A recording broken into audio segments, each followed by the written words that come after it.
6장, 주보에는 16장으로 나와 있는데 6장입니다.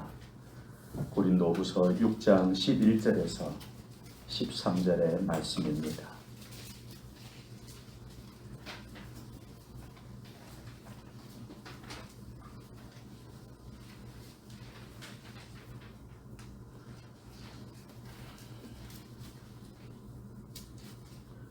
고린도후서 6장 11절에서 13절 말씀 3절입니다. 한 목소리로 같이 하나님 말씀 같이 읽습니다. 고린도인들이여, 너희를 향하여 우리의 입이 열리고 우리의 마음이 넓어졌으니 너희가 우리 안에서 좁아진 것이 아니라 오직 너희 심정에서 좁아진 것이니라. 내가 자녀에게 말하듯 하노니 보답하는 것으로 너희도 마음을 넓히라. 아멘. 오늘 마음을 넓히라 하시는 말씀 앞에 누구든지 다 좁은 마음이기보다는 넓은 마음으로 살려고 하실 겁니다. 어떤 목사님이 저에게 세상이 힘들어지니 사람들의 마음이 자꾸 좁아지고 더불어 어두운 면들을 많이 보다 보니 밝은 생각을 하고 싶다라고 이야기를 하시더라고요. 밝은 생각. 우리는 스스로 이 밝은 생각을 해낼 수 없으니 늘 우리는 주님의 빛 가운데 거해야 할 줄 믿습니다. 그럴 때 우리는 밝은 생각을 할 수 있습니다. 그 밝은 생각이라고 할 때요, 사람들의 마음이 부유해지고 그 넓어진 마음 속에서 나오는 말과 심사 아니겠습니까?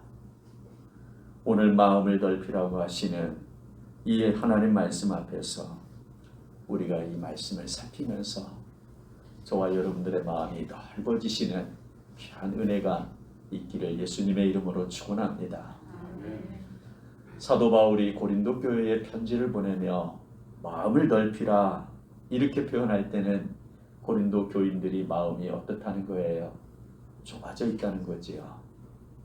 무엇 때문에 좁아져 있을까? 그래서 12절 말씀을 보면 너희가 우리 안에서 좁아진 것이 아니라 오직 너희 심정에서 좁아진 것이니라. 고린도 교인들하고 사도 바울과의 관계 속에서 문제가 생긴 것 같아요. 그래서 우리 안에서 좁아진 것이 아니라 너희 심정에서 좁아진 것이라고 서로가 서로에게 이 좁아진 마음을 가지고 서로가 서로를 향하여 말씀을 나누고 있는 걸 볼 수 있어요. 도대체 어떤 모습일까? 사도 바울이 볼 때 고린도 교인들은 당신들이 스스로 좁아진 것입니다 이렇게 말씀하고 있고, 고린도 교인들은요, 아닙니다. 사도 바울 당신이 우리를 좁게 보기 때문에 그렇게 말하는 것입니다. 이렇게 서로가 서로를 향하여 이야기한다는 거예요. 분명한 건 좁아진 모습이 있고 그것을 넓혀야 한다는 거예요. 그렇죠. 그럴 때 어떻게 해야 할까? 마음을 넓히라라고 할 때 어디까지 넓혀야 넓어진 마음이 될까요? 여러분, 고린도후서 16장 16절에 보면 하나님께서 이르시되 내가 그들 가운데 거하며, 여기도 고린도후서 16장이었는데 이 6장입니다.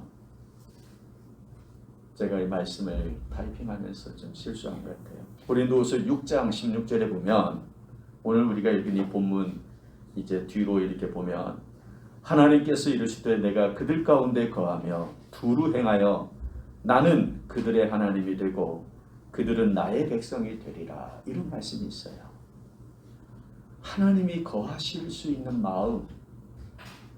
여러분, 어디까지 마음을 넓혀야 할까 할 때 이게 대답이에요. 우리 마음을 어디까지 넓혀야 할까? 하나님이 거하시는 마음이 되는 모습으로 저와 여러분의 마음을 넓혀야 할 줄 믿습니다. 지금 바울은 하나님이 거하시도록 마음을 넓히라는 거예요. 그럼 어떻게 해야 할까요?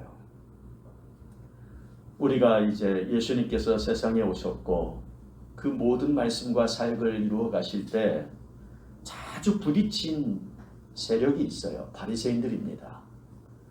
이 바리새인들이 예수님의 말씀을 듣고서 비웃어요. 누가복음 16장 14절에 보면 바리새인들은 돈을 좋아하는 자들이라 이 모든 것을 듣고 비웃거늘. 무엇을 듣고 비웃었을까? 13절 누가복음 16장 13절 함께 읽어봅니다. 너희는 하나님과 재물을 겸하여 섬길 수 없느니라. 자, 하나님과 재물을 겸하여 섬길 수 없다는 주님의 말씀을 듣고서 바리새인들이 비웃어요. 여러분 생각해 보세요. 바리새인들은 종교적인 사람들이에요. 율법을 지키고 하나님을 섬긴다고 스스로 말하는 사람들이에요. 그런데 이들이 예수님이 하신 이 말씀, 하나님과 재물을 겸하여 섬길 수 없다는 이 말씀을 듣고 비웃었다고 하는데 그 이유가 뭡니까? 돈을 좋아하는 자들이라고 나오죠. 여러분, 바리새인들은 종교적인 사람들인데 돈을 좋아하다니요. 왠지 맞지 않다고 생각지 않습니까? 만약 제가 목사인데 목회자가 돈을 좋아하면서 막 쫓아가고 따라다니고 그렇게 표현하고 살아간다고 생각해 보세요. 여러분들 저를 어떻게 생각하시겠습니까? 이상한 목사 아니야, 잘못된 목사 아니야, 그러시겠죠. 지금 바리새인들이 돈을 좋아한다는 말을 성경은 기록하고 있어요. 이 사람들은 종교적인 사람들인데 돈을 좋아하다니요. 여러분 이게 이해되십니까? 돈을 좋아하는 그것 때문에 예수님 말씀, 하나님과 재물을 겸하여 섬길 수 없다는 이 말씀을 비웃고 있다는 겁니다. 이해되십니까? 여러분 여긴 이해 차원보다도 먼저 좀 살펴야 할 게 있어요. 왜 바리새인들은 돈을 좋아할까요? 하나님을 섬긴다고 하면서 왜 돈을 좋아하고 있을까요? 우리는 지금 우리 식대로 말씀을 살피다 보면 이해는커녕 오해하기 딱 맞는 거예요. 그러면 이제 당시 모습으로 돌아갈 필요가 있어요. 바리새인들이 왜 돈을 좋아할까? 이유가 있다는 겁니다. 여러분 성경을 좀 더 읽어보면 주님의 제자들이 예수님 말씀을 듣고 막 놀라는, 그것도 몹시 놀랐다고 하는 표현이 나와요. 어떤 말씀을 들었는지 마태복음 19장 23, 25절. 이것도 바리새인들이 왜 돈을 좋아하고 있었는지와 연계가 되기 때문에 같이 나누는 겁니다. 함께 읽어봅니다. 예수께서 제자들에게 이르시되 내가 진실로 너희에게 이르노니 부자는 천국에 들어가기가 어려우니라. 다시 너희에게 말하노니 낙타가 바늘귀로 들어가는 것이 부자가 하나님의 나라에 들어가는 것보다 쉬우니라 하시니 제자들이 듣고 몹시 놀라 이르되 그렇다면 누가 구원을 얻을 수 있으리까? 제자들이 누가 구원을 얻을 수 있겠습니까? 이 이면에는 부자는 천국에 들어갈 수 없다는 주님의 말씀을 듣고 이렇게 표현하고 있거든요. 이 제자들의 질문에는 부자는 천국에 당연히 들어가는 거 아닙니까? 이 생각이 깔려 있는 거예요.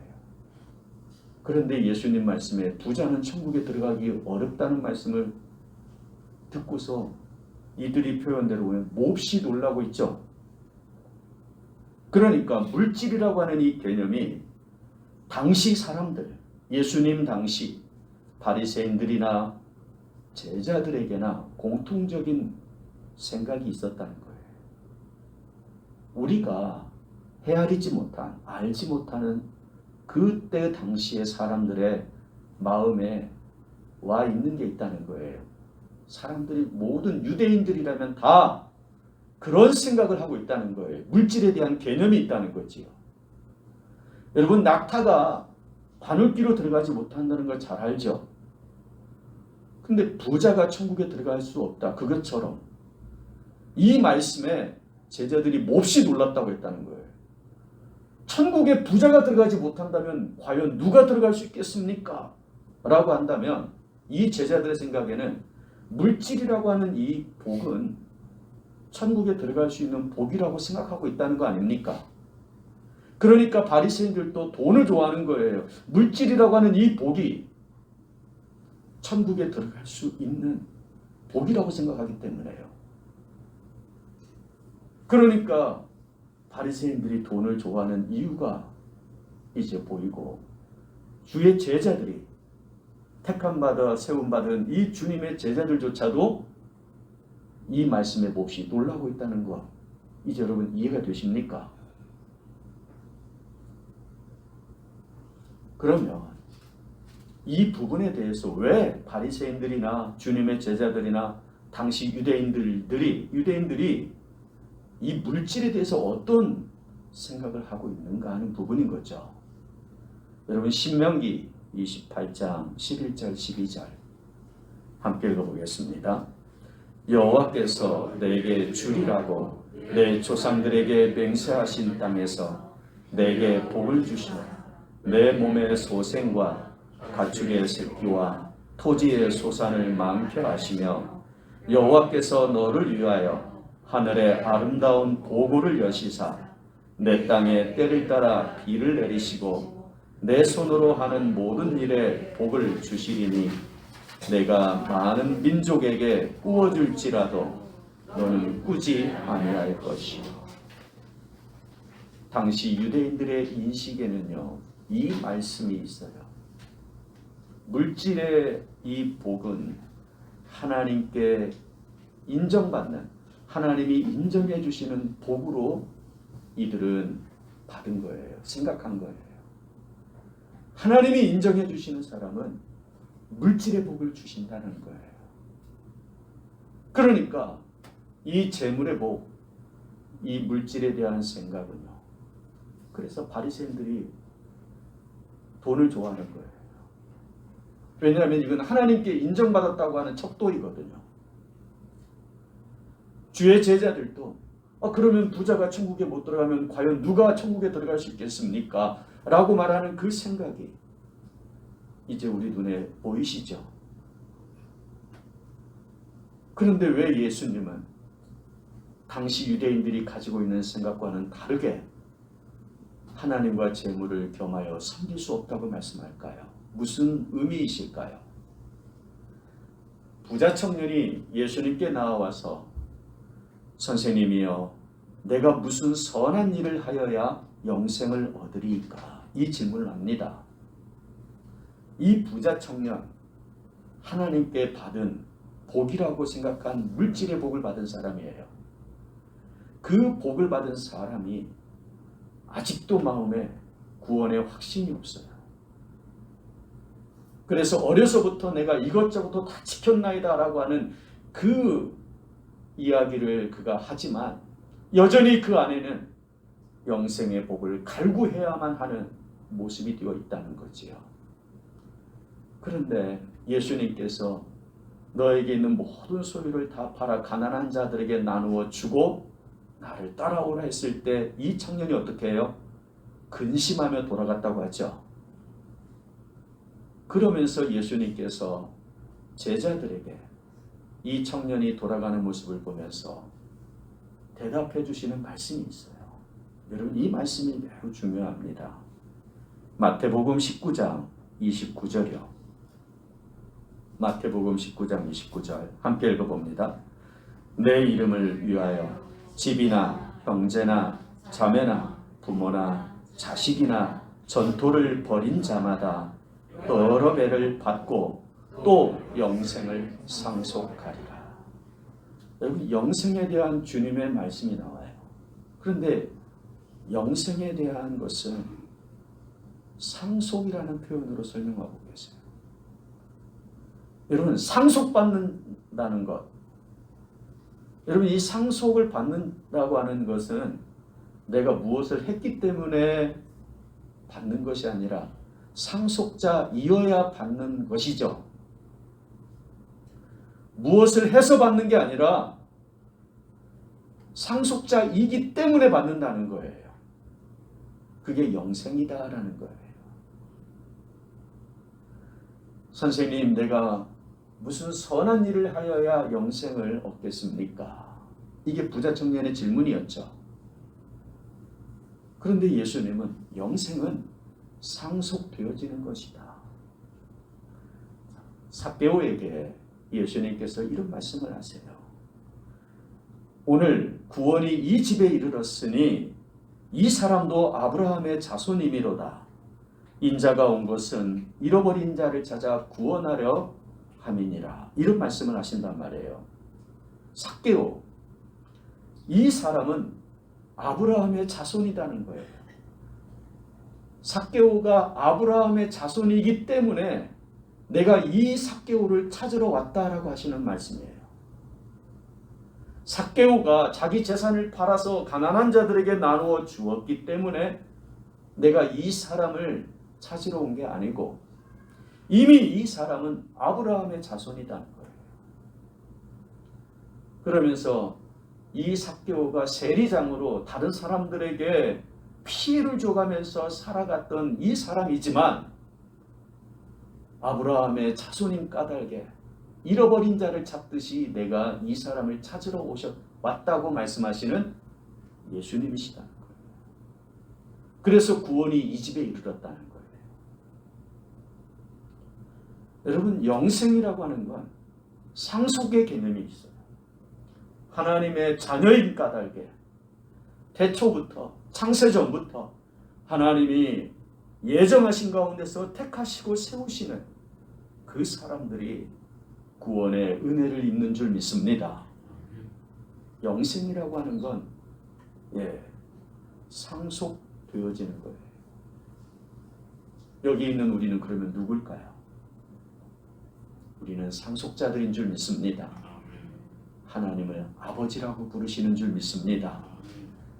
아빠, 아버지여라고 부를 수 있는 복, 자녀에게 주시는 복이지요.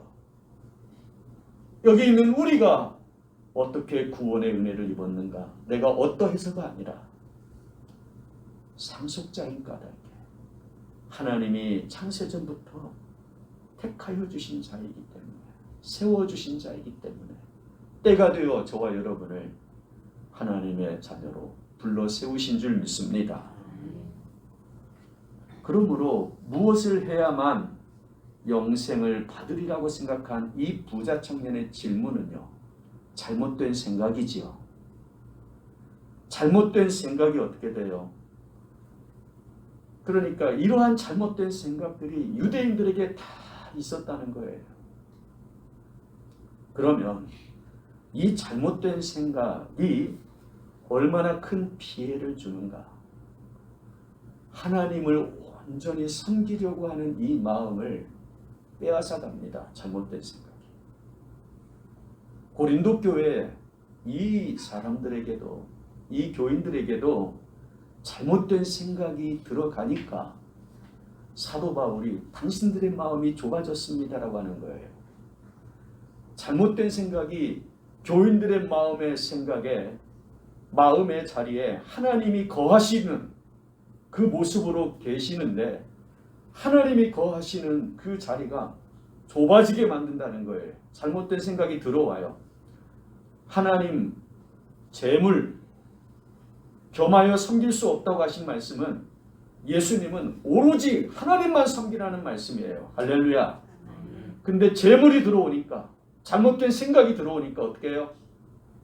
내가 무엇을 해야만 영생을 얻겠다고 생각하는 그 잘못된 생각이 마음에 있으니까 마음의 자리가 좁아지는 거죠. 하나님이 거하시는 자리가 좁아지죠. 더더욱 죄가 있고 더러워져 있고 그러면요, 하나님은 계시지 않죠. 거룩하신 하나님이신데요, 죄와는 함께 있을 수 없는 하나님이세요. 그러면 고린도 교인들은 왜 마음이 좁아졌을까? 그들에게도 잘못된 생각이 들어갔다는 거예요. 잘못된 생각. 여러분, 고린도 후서 11장 4절 어떤 생각이 들어가 있는지 한번 보십시오. 같이 읽어봅니다.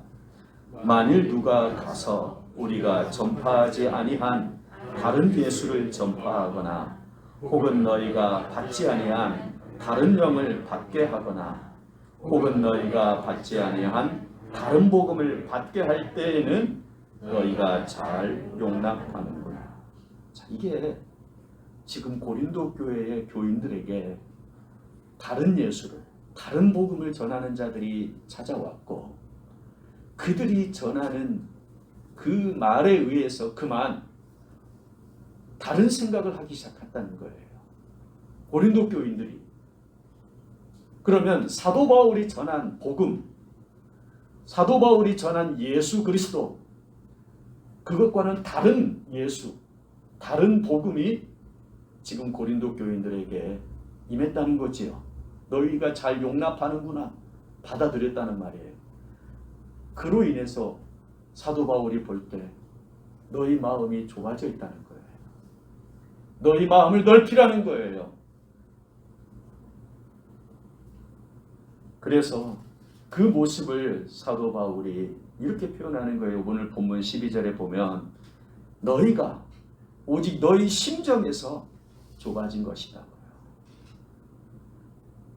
진정한 복음은 마음을 넓혀주는 줄 믿습니다.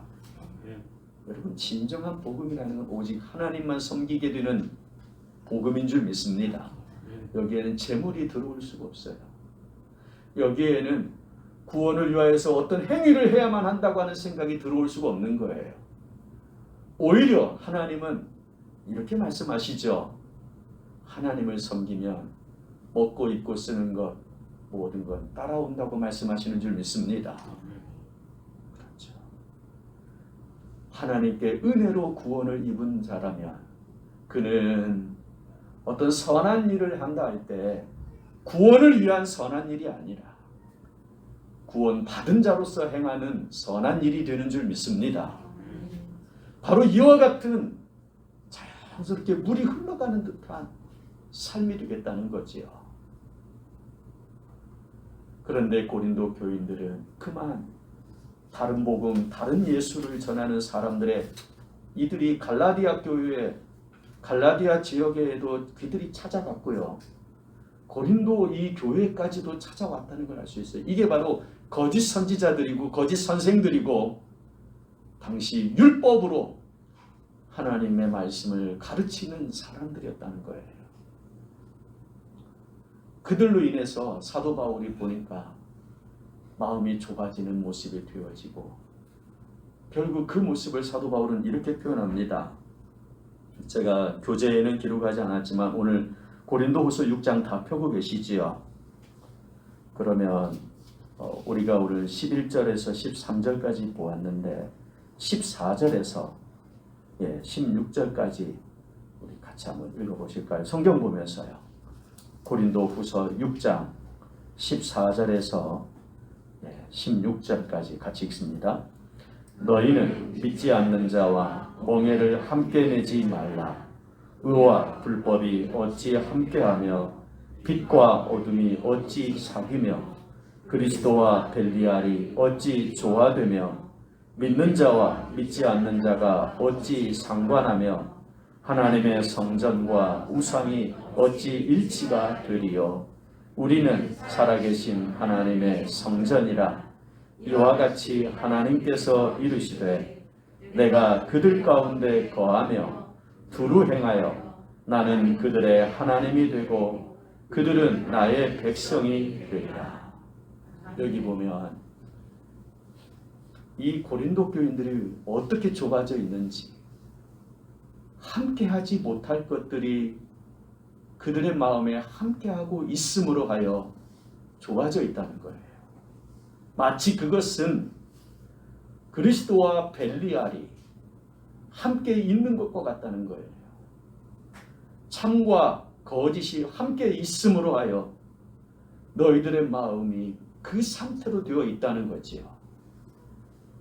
그러므로 사도 바울은 마음을 넓히라고 한다는 것은 그 더러워진 마음, 함께 하지 못할 것들이 함께 함으로 인하여 거룩을 훼손하고 성결을 더럽혀진 그 모습을 바라보면서 사도 바울이 뭐라고 외치겠어요? 깨끗하게 하라고 한다는 거예요. 그 말은 함께하지 못할 것들을 쫓아내라는 거지. 물리치라는 거지.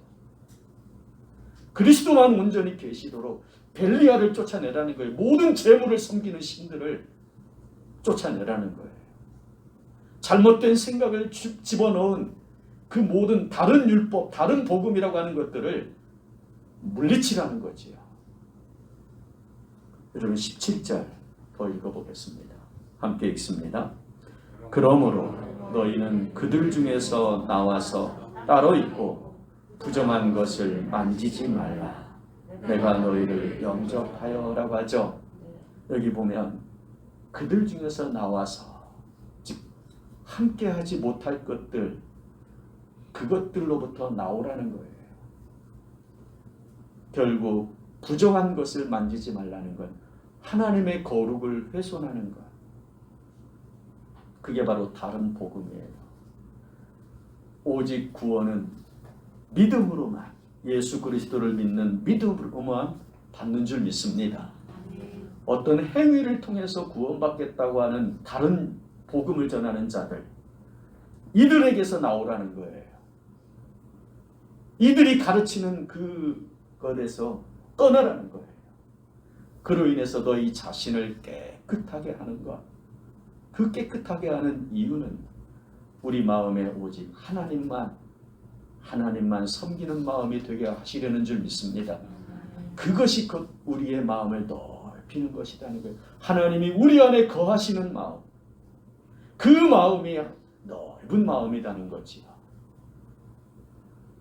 본문 11절에 보면 고린도인들이여 너희를 향하여 우리의 입이 열리고 우리의 마음이 넓어졌으니 이렇게 표현해요. 이때 우리의 입이 열렸다라는 표현은 숨김없이 정직하게 다 말한다는 거예요.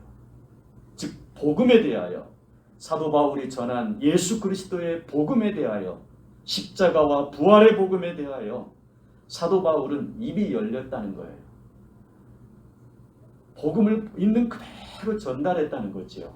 그로 인해서 우리 마음이 뭐라고 그래요? 넓어졌으니라고 하죠. 이 마음은 예수 그리스도의 복음을 다 전함으로 인하여 이 성도들을 향한 마음이 활짝 열려 있다는 겁니다.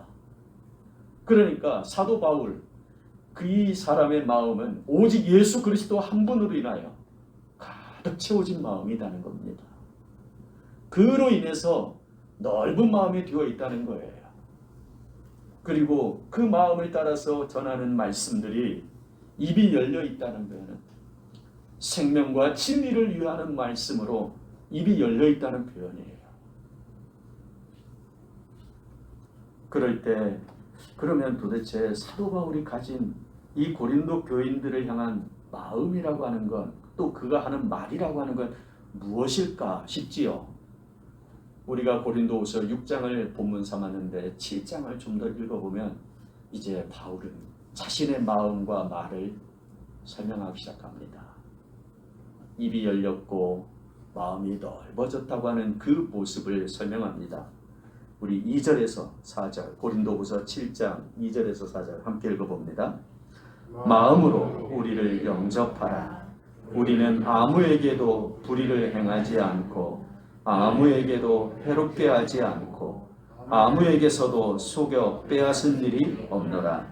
나는 너희를 향하여 담대한 것도 많고 너희를 위하여 자랑하는 것도 많으니 내가 우리의 모든 환난 가운데서도 위로가 가득하고 기쁨이 넘치는도다.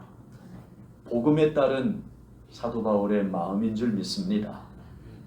환난 가운데서도 위로가 될 수 있는 것. 만약 바리새인들과 또는 몹시 놀라했던 제자들의 모습이나 부자 청년이 환난을 만나고 또는 감옥에 갇히고 그런 일을 만나면 우리가 하나님께 버림받은 모습이 아닌가, 우리가 하나님께 복을 받아야 되는데 화를 당하고 있는 모습은 아닌가, 이들은 그리 생각합니다. 왜냐하면 하나님의 복을 이들은 재물의 복, 무엇을 행함으로 하나님께서 부유하고 풍성하게만 주신다고 하는 것이 복인 줄 알거든요. 그런데 반대로 환난을 만나고 핍박과 박해를 받는다고 할 때요, 이들은 그건 복이 아니라 화가 되어서 재앙이라고 말하지 않겠습니까? 그런데 사도 바울은 거꾸로 말해요. 환난 가운데에서도 우리는 여러분들을 위로할 수 있습니다. 오히려 그 위로를 가지고 여러분들에게 함께 할 때 우리 마음은 기쁨이 충만하게 있습니다 라고 표현한다고 했죠. 이게 복음에 따른 마음인 줄 믿습니다. 율법에 따른 마음으로는요, 이룰 수가 없어요.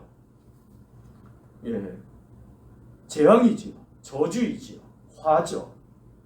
그런데 복음에 따른 마음을 가지고 살피니까요, 오히려 그 십자가와 같은 고난, 아픔 중에서도 위로와 기쁨이 넘치는 삶을 살아가고 있다는 것. 그러니 사도 바울의 마음이 좁아지지 않았고 넓어져 있다는 거예요. 이게 바로 우리 마음이 너희를 향하여 넓어져 있다는 표현입니다. 복음에 따른 마음, 하나님으로 인하여 가득해진 마음, 이게 바로 마음을 넓히라고 하는 바울의 권면이고, 오늘 우리 이 시대를 향한, 저와 여러분을 향한 권면인 줄 믿습니다. 여러분, 물질의 복이 하나님이 주시는 구원의 복이다, 은혜의 복이다 라고 생각한다 할 때, 오늘 우리 시대는 어떨까요? 여러분, 바리새인들이 가졌던 그 생각, 제자들이 놀라면서 반문했던 그 모습들, 여러분, 그보다 더하면 더하지 않을까요? 지금 시대가. 물질의 복에 대한 생각들이요. 그만큼 우리는 마음을 빼앗기고 있다는 걸 생각해야 됩니다. 우리는 재물을 섬기는 자의 모습으로 그만큼 우리의 마음의 자리를 내주고 있다는 걸 살펴야 합니다. 그래서 우리는요, 어쩌면 사도 바울에게 너희도 마음을 넓히라고 하는 말씀을 듣지 않겠습니까? 마음을 넓히라고요. 여러분, 우리의 마음을 살펴보십시오. 혹여라도 하나님으로 가득해진 마음이 아니라면, 내 마음이 어떤 재물에 가 있거나 어떤 복이라고 하는 것에 가 있다면 이미 우리는 마음을 빼앗긴 자가 되어 있다는 거예요. 그것은 좁아진 마음이고, 그 좁아진 마음은 모든 걸 좁게 보아요. 그래서 형제 자매들을 볼 때도 판단자로, 정죄하는 자로, 네가 이러니까 이렇게 된 거야 라고 말한다는 거지. 여러분, 진정한 위로와 그에게 기쁨을 줄 수 있는 모습은요, 좁아진 마음으로는 절대 할 수가 없어요.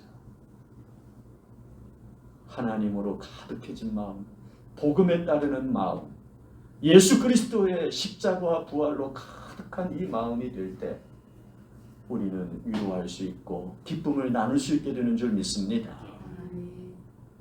사촌이 이 땅을 사면 배가 아플 일이 아니지요. 축복할 일이죠. 복음에 따른 마음이 될 때인 줄 믿습니다. 하나님으로 인한 마음이 있으면요, 모든 일에 사랑을 더하는 자요, 더불어 모든 허물을 덮어주는 자의 모습이 되는 거고요, 진정한 복을 나눌 수 있는 자가 되는 거예요. 그게 바로 복음에 따른 마음이죠. 하나님으로 가득해진 마음인 거예요. 이번 주일날 또 이 한 주간의 시작을 하는 이 주일에 저와 여러분의 마음을 하나님으로 가득 채우시기를 예수님의 이름으로 축원합니다. 시간 살펴서 내 마음의 자리가 하나님이 아닌 다른 것이 들어와 있다면 물리치십시오. 할렐루야. 여러분, 예수 그리스도의 이름으로 명하노니 악하고 더러운 것들아 물러날지어다. 이 표현은 물론 영적인 세력이 올 때 할 수 있어야 돼요. 그런데 사탄은요, 내 마음의 자리를 빼앗기 위해서라면요, 야금 들어올 때가 있단 말이에요. 여러분, 사람이 제일 많이 서운할 때가 이 돈에 결부될 때예요. 그래서 마음이 제일 많이 좁아지는 때가 재물에 관한 모습 아닙니까? 그죠? 그럴 때마다 우리는요, 이 마음을 지키기 위해서라도 물리칠 수 있어야 돼요. 그래서 하나님으로 가득해진 마음을 항상 가지고 형제 자매들을 대하며 사회 모든 곳곳에서 하나님의 나라를 이루시기를 예수님의 이름으로 축원합니다. 우리 같이 이 말씀 의지하고 하나님, 제 마음을 오직 복음으로 세워갑니다. 하나님으로 충만하게 하옵소서라고 하는 기도를 같이 드리기를 원합니다. 함께 기도하시겠습니다.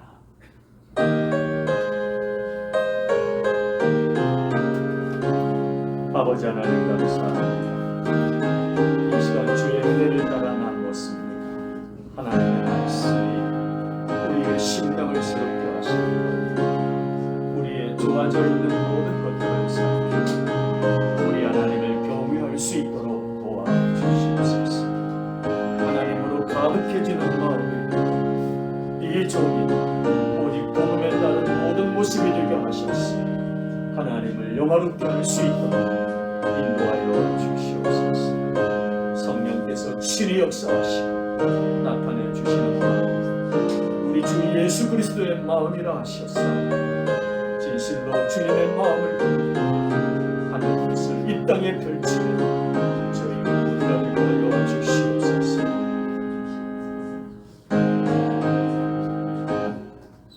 아버지 하나님, 하나님이 아닌 다른 것들에게 우리의 마음을 주거나 빼앗기지 않게 하여 주옵소서. 오직 하나님이 거하시는 마음이 되어 복음에 따르는 마음으로 입술의 말과 손의 행사를 삼게 하여 주옵소서. 오직 하나님 한 분만으로 가득한 마음이 되게 하여 주셔서 진실로 이 세상을 살 때 하나님 주신 넓은 마음, 위로하고 기쁨을 나눌 줄 아는, 사랑하며 섬기고 배려하며 용서하고 우리 하나님을 영화롭게 할 수 있는 성도의 아름다운 모습으로 살게 하여 주시옵소서. 예수님의 이름으로 기도하옵나이다. 아멘.